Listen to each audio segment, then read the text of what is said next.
السلام عليكم ورحمة الله وبركاته. ازيكم حبايبي؟ عاملين ايه؟ اللهم صل وسلم وبارك على سيدنا محمد وعلى اله وصحبه اجمعين. النهارده جايبه لكم وصفة، وصفة تبييض، من درجتين لثلاث درجات. حلوة قوي قوي قوي في التفتيح يا جماعة. لو انت عايزة تفتحي البشرة، لو انت عايزة تفتحي ايديكي مثلا من الشمس، كف الرجل، منطقة الاندر ارم، اي منطقة.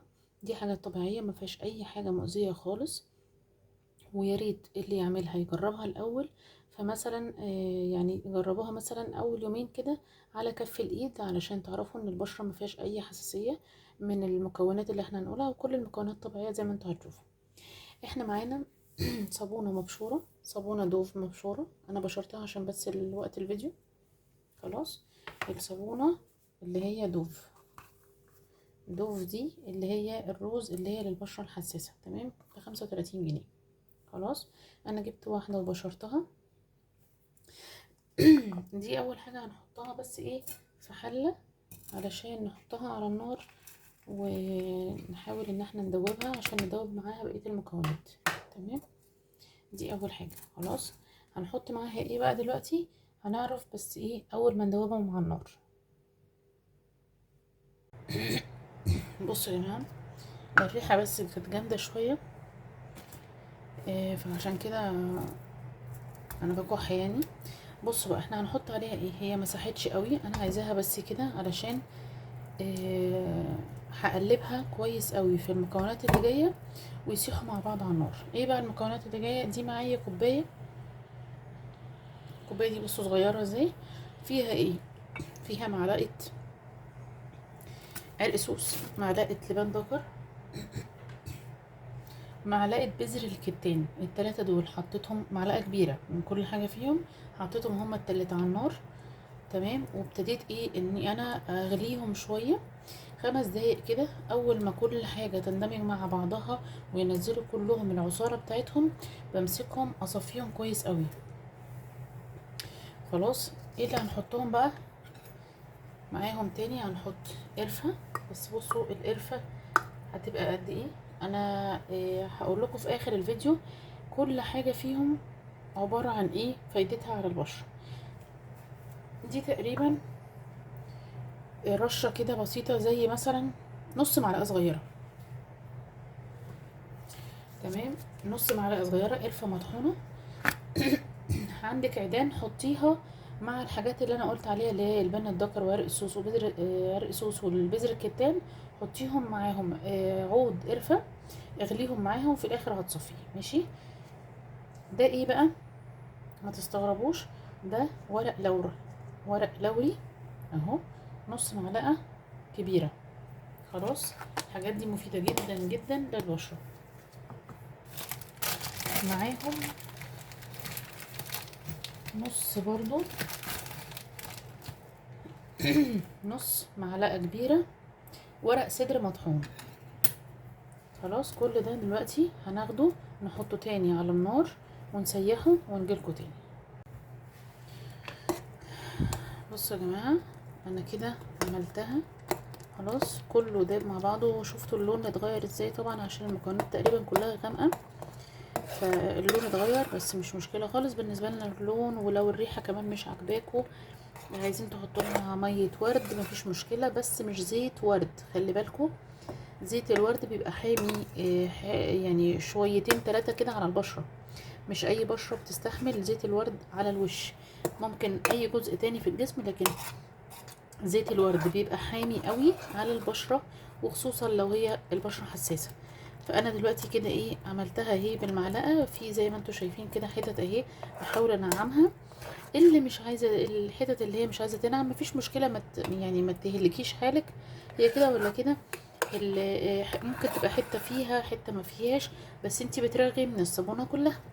انا دلوقتي هعمل ايه؟ عندي الكب كيك ده، انتوا شايفين الكمية طبعا هتطلع معانا كام صابونة. هنحط ايه هنا كده؟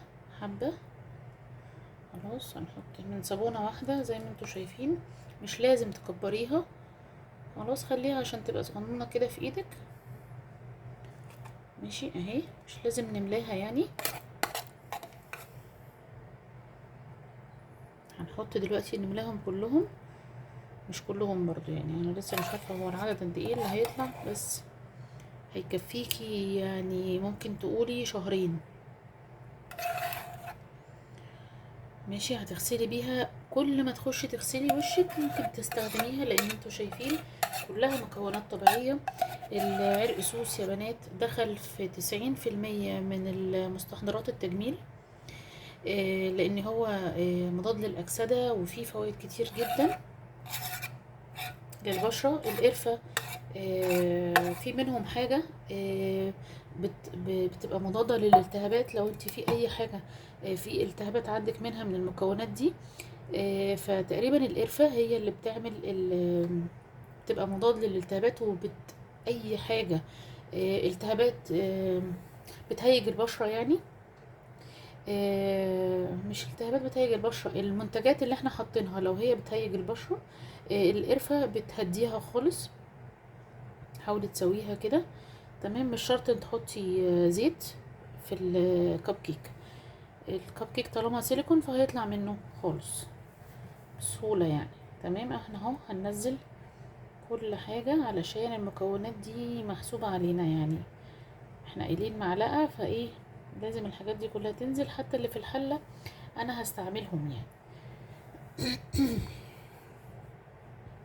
يا ريت وانتوا بتسيحوا الصابونه تلبسوا ماسك. الناس كمان اللي عندها مشكله في الصدر او حساسيه ولا حاجه او حتى جيوب انفيه، معلش يا جماعه البسوا ماسك ضروري، علشان الريحه جامده شويه ممكن تتعب صدركم.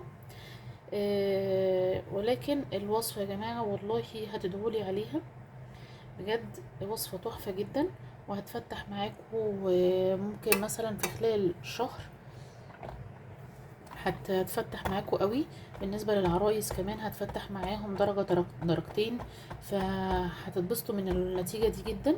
خلاص، احنا دلوقتي هندخلها التلاجة، ناخدها الصبح ان شاء الله، نستعملها في اي وقت. عايزه تغسلي منها الصبح، تغسلي منها بالليل، جايه من الشغل بعد الظهر تغسلي منها، ما فيهاش اي ضرر. صابونه دوف اللي هي منقين انضف تقريبا حاجه، علشان فيها نسبه كريم عاليه، مع المكونات اللي احنا قلناها ما فيهاش اي حاجه. الريحه مش عاجباكي حطي ميه ورد مش زيت ورد، وبقولها لكم تاني زيت الورد حامي جدا على البشره وخصوصا الحساسه، مفيش داعي منه.